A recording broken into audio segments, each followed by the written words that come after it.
कहानी की शुरू में हमें एक वीरान दुनिया दिखाई जाती है। दुनिया के बहुत से लोग किसी वबा की वजह से मर चुके हैं। जिस इन्फेक्शन ने इंसानों को मारा था, उस इन्फेक्शन का जानवरों पर कोई असर नहीं था। अब सड़कों पर कोई भी ट्रैफिक नहीं थी और पूरी दुनिया पर कोई भी नहीं था और अर्थ बिल्कुल खाली थी। हर तरफ हरियाली फैलने लग जाती है और जानवरों की तादाद जमीन पर बहुत ज्यादा हो जाती है और वो बहुत ही मजे से अपनी जिंदगी को गुजारने लग जाते हैं। लेकिन दूसरी तरफ अर्थ के ऊपर कुछ लोग अभी जिंदा होते हैं। इन चंद इंसानों के अंदर हमें एक शख्स नजर आता है जिसका नाम एडी होता है। वो बचपन से अपनी मोम के साथ रहता था, लेकिन वबा की वजह से इसकी मोम भी मर जाती है और ये इस दुनिया में इसलिए बच गया था क्योंकि इसके अंकल छोटे होते ही इसे सर्वाइवल की बुक्स पढ़ाया करते थे। इन किताबों की वजह से इसने बहुत ज्यादा नॉलेज हासिल किया, जिसकी वजह से आज ये सर्वाइव कर चुका है।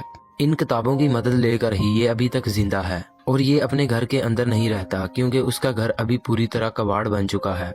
लेकिन उसी का घर ही नहीं, यहाँ पर मौजूद जितने भी घर हैं पड़े पड़े बहुत ज्यादा खराब हो चुके हैं। वो अपने घर के पास एक बंकर के अंदर रहता है और खाने के लिए सामान उसके लिए बहुत कम है, लेकिन इतना ज्यादा नहीं है और ये ना ही लंबे अरसे तक यहाँ रह सकता है। इसी वजह से ये अपनी साइकिल पर सवार होता है और इधर उधर जाकर देखता है कि उसे खाने के लिए कोई चीज मिल जाए। इसी दौरान घरों के अंदर उसे डेड बॉडीज मिलना उसके लिए एक आम बात हो चुकी है। एडी अपने इलाके में रहने वाला एक लौता शख्स है। उसने अपने इलाके को हर तरह से छान कर देखा है और यहाँ पर उसके लिए जरूरत का सामान खत्म हो चुका है और इसके पास सिर्फ एक साइकिल है। वो ज्यादा दूर भी नहीं जाना चाहता क्योंकि उसे डर है दूर जाने पर अगर उसे कोई इंसान मिल गया तो वो इसे ही ना खा जाए, शायद वो भूख के मारे उसे ही ना खा ले। एडी अपनी जिंदगी से बहुत ज्यादा बोर हो चुका था। वो टाइम पास करने के लिए मोबाइल भी नहीं चला सकता था क्योंकि अब दुनिया के अंदर बिजली भी नहीं थी और ना ही इंटरनेट। उसके पास जितनी किताबें थी उसने सारी पढ़ डाली थी। अब वो अपना टाइम पास करने के लिए गार्डनिंग करता है और पौधों की देखभाल करता है और बहुत ज्यादा मेहनत के बावजूद वो कुछ सब्जियां उगा पाया और जिसकी वजह से वो बहुत ज्यादा खुश था।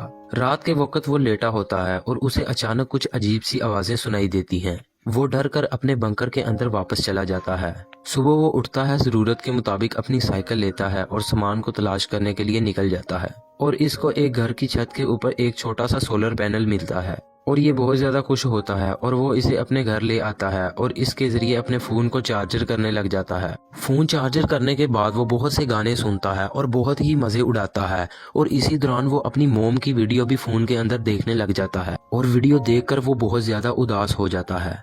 वो काफी अरसे के बाद अपनी मोम को देखता है, लेकिन वो इससे बातें नहीं कर पाता और ये वीडियो इस वक्त तक देखता है जब तक कि उसका फोन बंद नहीं हो जाता। और शाम को उसको पता चलता है कि रात के वक्त जो मुझे आवाजें सुनाई देती थीं वो असल में जानवरों की आवाजें थीं और इन्हीं जानवरों ने उसकी उगाई हुई सारी सब्जियों को बर्बाद कर दिया था। ये सब कुछ देखकर वो बहुत परेशान होता है और उसकी सारी उम्मीदें खत्म हो जाती हैं। वो दोबारा से इनके बीजों को इकट्ठे करने लगता है, लेकिन इतना ज्यादा दोबारा टाइम लगने की वजह से वो बहुत ज्यादा गुस्सा हो जाता है और गुस्से में आकर वो अपने ही पाँव पर कुल्हाड़ी मार देता है, जिससे उसकी टांग से खून निकलने लग जाता है और उसे इस बात का डर हो जाता है कि कहीं ये इन्फेक्शन मुझे भी ना हो जाए जिस वबा की वजह से बाकी लोग मरे हैं। इसी दौरान वो जल्दी से अपनी बुक्स को लाता है और उनको पढ़ के देखता है कि इसका इलाज कैसे किया जाए और वो मेडिसिन बनाकर अपने जिस्म के ऊपर लगाता है। रात के वक्त वो अपने अंकल और आंटी की तस्वीर देखकर सोचता है कि इन्होंने मुझे सर्वाइवल करना सिखाया है, तो क्या ये भी जिंदा होंगे या मर चुके होंगे। और अब वो सोच रहा होता है क्यों ना मैं किसी तरीके से इनके पास चला जाऊं और वो सोचता है कि शायद इस तरह मेरी जिंदगी और आसान हो जाए। साइकिल के जरिए उसको जाना बहुत मुश्किल था, इसलिए वो एक पूरा प्लान बनाता है। इस तरह वो मैप के ऊपर एक रोड को सिलेक्ट करता है जिस जगह उसके अंकल आंटी का घर होता है, जिसके लिए भी उसको 2 हफ्ते का वक्त लग सकता है अगर सब कुछ सही रहा तो। ये रात उसके लिए बहुत ही मुश्किल थी क्योंकि वो अपना घर छोड़कर जाने लगा था और इसी तरह वो अगली सुबह निकल जाता है। वो सुबह से लेकर शाम तक साइकिल चलाया करता था और रात को वो सो जाया करता था और उसके पास जो खाने पीने की चीजें थी उसका वो रास्ते में इस्तेमाल कर रहा था। अच्छी बात तो ये थी जब उसे रास्ते में कोई जगह मिलती थी तो वहां से भी काफी चीजें उसको मिल जाती थी। एक हफ्ते तक तो सब कुछ ठीक था, लेकिन एक रात जब वो सोकर उठता है तो हिरन उसका सारा पानी बर्बाद कर चुकी है और इसके साथ उसका सोलर चार्जर भी हिरन ने तोड़ डाला है, जिसकी वजह से वो अपना फोन चार्ज करता था और वो बहुत ज्यादा चिल्लाता है और गुस्से होता है। इसको देखकर वो इतना गुस्से होता है कि वो अपने पिस्टल की सारी गोलियां फजूल चला देता है। इसके बाद वो बहुत ज्यादा पछताता है और वो बोलता है ये मैंने क्या कर दिया। वो आगे बढ़ता रहता है और रास्ते में उसको एक रिवर मिलती है जिसमें पानी बहुत ज्यादा होता है। वो उसे देखकर बहुत ज्यादा खुश होता है। इसी तरह वो वहां से पानी इकट्ठा करता है और एक कच्चे रास्ते के ऊपर चला जाता है। वो साइकिल को बहुत ज्यादा तेज चला रहा होता है। रास्ते में उसकी साइकिल एक गाड़े के अंदर गिर जाती है और ये घड़े के ऊपर कोई जाल बिछाया गया था, जिससे साफ जाहिर होता है कि ये जानबूझकर किसी का किया हुआ था। वो इस घड़े से बाहर निकलने की बहुत कोशिश करता है, लेकिन वो नाकाम रहता है। उसने बहुत से फायर ट्रैकर चलाए, कोई उसको देखने के लिए जरूर आएगा, लेकिन कोई भी नहीं आता। सुबह उठने पर वो नोटिस करता है जैसे उसे कोई देख रहा है और बिना सोचे समझे वो गोलियां चलाने लगता है और देखता है यहाँ पर एक लड़की मौजूद है और वो एडी की गोली से बच जाती है। वो उसको बोलती है कि तुम अपने हथियार मुझे दे दो, मैं तुम्हारी मदद कर सकती हूँ। पहले एडी उसकी बात नहीं मानता, लेकिन फिर वो देखता है कि एक और इंसान जिंदा है। वो बहुत ज्यादा खुश होती है। पहले तो वो इसकी बात नहीं मानता, लेकिन बाद में वो उसको गन वापस कर देता है। लेकिन वो इतना बेवकूफ नहीं है कि गोलियों के साथ उस लड़की को गन दे। इसी दौरान लड़की उसको बोलती है कि मुझे साबित करके दिखाओ कि कहीं वो वबा तुम्हें तो नहीं है। इसी दौरान एडी अपनी शर्ट ऊपर करके अपने जिस्म को उसको दिखाता है कि मेरे जिस्म के ऊपर कोई भी निशान नहीं है, जो इन्फेक्शन की वजह से होता है। इसी दौरान लड़की भी अपनी बॉडी उसे दिखाकर उसको बताती है कि मुझे भी कोई बीमारी नहीं है। एवा अब उस लड़के को गड्ढे से बाहर निकाल लेती है और उसको गोलियां देने को कहती है, लेकिन एडी उसे इनकार कर देता है और ये दोनों सो जाते हैं। अगले दिन जब वो उठता है तो देखता है कि एवा ने उसके गर्दन के ऊपर चाकू रखा हुआ है। वो इसको बोलती है कि गन की गोलियां कहाँ है। जब वो इसे गन की गोलियों को बता देता है तो वो फौरी गन लेकर वहां से भाग जाती है।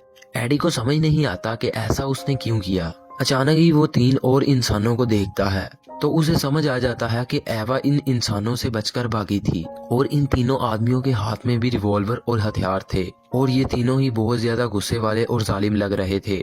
इनसे बचने के लिए एडी घास के अंदर छुप जाता है और दूसरी तरफ एवा दरख्त के ऊपर चढ़ी हुई थी, लेकिन दूसरी तरफ इन लोगों को एडी का कैंप नजर आ गया था।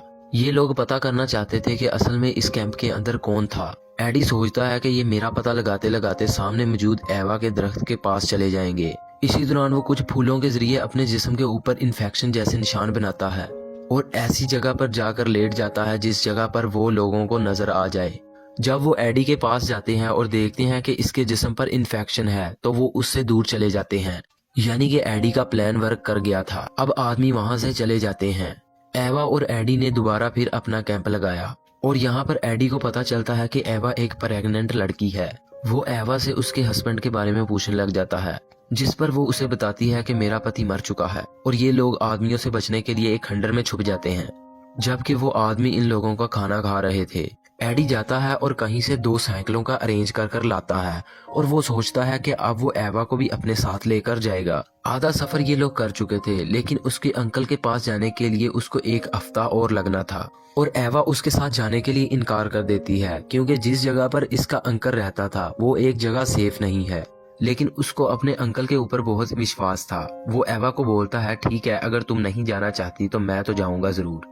अब एवा के पास कोई दूसरा ऑप्शन नहीं था, वो भी इसके साथ जाने के लिए राजी हो जाती है। ये दोनों वहां से निकल जाते हैं और एवा को साइकिल अच्छी तरह चलानी नहीं आती, जिसकी वजह से इनको ज्यादा टाइम लगता है, लेकिन एडी ने उसका पूरा साथ दिया। इनकी रूटीन कुछ इस तरह की थी कि ये सारा दिन साइकिल चलाते थे और कुछ टाइम के बाद ये शिकार करते थे और रात के वक्त अपने शिकार को पकाकर खाया करते थे, क्योंकि इनके पास मौजूद पहला खाना जो कि लुटेरों ने इनसे छीन लिया था। एडी बहुत ज्यादा खुश था क्योंकि एवा की शक्ल में उसे एक साथी तो मिल गई थी। एडी ऐसा ऐसा एवा को पसंद करने लगता है, इसीलिए उसे सब कुछ काफी खूबसूरत लग रहा था। लेकिन इन दोनों को इस बात का पता नहीं था कि वो तीनों आदमी अभी भी इनके पीछे लगे हुए हैं। एडी एवा का बहुत ज्यादा ख्याल रखने लगता है। इसी दौरान एवा को भी एडी पसंद आने लगता है। रास्ते में एवा और एडी को एक तालाब मिलता है। एडी तालाब के अंदर स्विमिंग के लिए जंप कर देता है। जब वो स्विमिंग करके बाहर निकलता है तो वो देखता है कि किनारे पर उन लुटेरों में से एक लुटेरा खड़ा हुआ है और वो हंसते हुए बोलता है कि हमें तुम्हारे साथ कोई लेन देन नहीं है, एवा के बारे में हमें बता दो, तुम हमें एवा दे दो और हम तुम्हें छोड़ देंगे, क्योंकि वो एवा को एक गलत तरीके से यूज करना चाहते थे। एडी अब समझ जाता है कि एवा इस वजह से इन लोगों से बचकर भाग रही थी, क्योंकि ये एवा के साथ जुल्म करते थे। दोबारा फिर ये आदमी एडी को बोलता है, अगर तुम्हें अपनी जान प्यारी है तो एवा को हमारे हवाले कर दो, वरना हम तुमको मार देंगे, क्योंकि सर्वाइवल के केस में कंपटीशन तो होता ही नहीं। इतनी ज्यादा बातों के बावजूद भी एडी नहीं डरता और वो किसी तरीके से एवा को लेकर अपनी मंजिल की तरफ बढ़ता रहता है। फाइनली वो कुछ अरसे के बाद अपने अंकल के घर में चले ही जाते हैं। एवा यहाँ आकर बहुत ज्यादा खुश थी क्योंकि यहाँ पर उसको सोने के लिए एक बेड मिल रहा था और खाने के लिए भी काफी सामान था। एडी बहुत ज्यादा परेशान था क्योंकि अभी तक उसको घर के अंदर उसका अंकल नजर नहीं आया था और जब वो घर से बाहर निकलता है तो उसका डर सच में तब्दील हो जाता है। उनके अंकल भी मर चुके थे और घर के बाहर एक कब्र बनी हुई थी और इसकी आखिरी उम्मीद भी खत्म हो जाती है। उसने अपने अंकल की ही वजह से उन 3 आदमियों के साथ दुश्मनी मोल ली थी। एडी अब इन सारी बातों को लेकर बहुत ज्यादा परेशान हो जाता है और वो एवा के पास जाता है और इन तीनों आदमियों के बारे में पूछता है। तो एवा उनको बताती है कि इन तीनों का एक भाई था जो मेरे साथ ज्यादती कर रहा था, मैंने उसको मार दिया और वहाँ से भाग आई। इस वजह से वो तीनों आदमी इस एवा का पीछा करने के लिए आ रहे हैं। इसी दौरान इन दोनों के दरमियान एक लड़ाई हो जाती है। एवा रोती रहती है और एडी गुस्से में आकर घर से बाहर चला जाता है। इसी दौरान जब वो बाहर जाता है तो वो तीनों आदमी उसके ऊपर गन रख देते हैं और उनको बोलते हैं कि एवा को हमारे हवाले कर दो। लेकिन एडी इनके गंदे इरादों के अंदर नहीं मिलना चाहता था और एडी यहाँ पर अपनी जान को बचाने के लिए हवा में एक फायर करता है और वहाँ से भागने की कोशिश करता है। गोली वो इसलिए चलाता है कि एवा को उसकी आवाज आए और वो भाग जाए। एडी वहाँ से भागने की कोशिश करता है तो एक आदमी उसको पकड़ लेता है। इससे पहले कि एडी को ये बंदा मार देता कि पीछे से आकर कोई इस बंदे को ही मार देता है। वो एडी की आंटी थी जिसने इस बंदे को मार दिया। अब 2 आदमी बच गए थे। एक आदमी एवा के पीछे भाग रहा था और एक आदमी एडी और इसकी आंटी के पास आ रहा था। इसी दौरान वो आंटी के लगाए हुए एक ट्रैप के अंदर फंस जाता है और इसकी वहाँ पर ही मौत हो जाती है। अब एडी और उसकी आंटी वहाँ पर एवा को बचाने के लिए भागते हैं लेकिन करीब मौजूद एक आदमी उनके ऊपर गोली चला देता है जो कि एडी की आंटी के शोल्डर पर लग जाती है।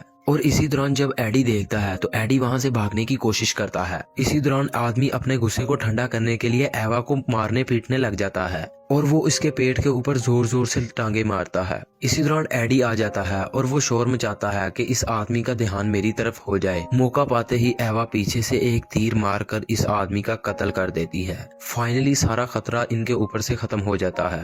एट द एंड एवा, एडी और उसकी आंटी ये तीनों एक फैमिली के तौर पर एक घर में रहना स्टार्ट कर देते हैं और ये कहानी इसी तरह खत्म हो जाती है। हमारे चैनल को सब्सक्राइब करें और लाइक करें इस तरह की और वीडियोस के लिए।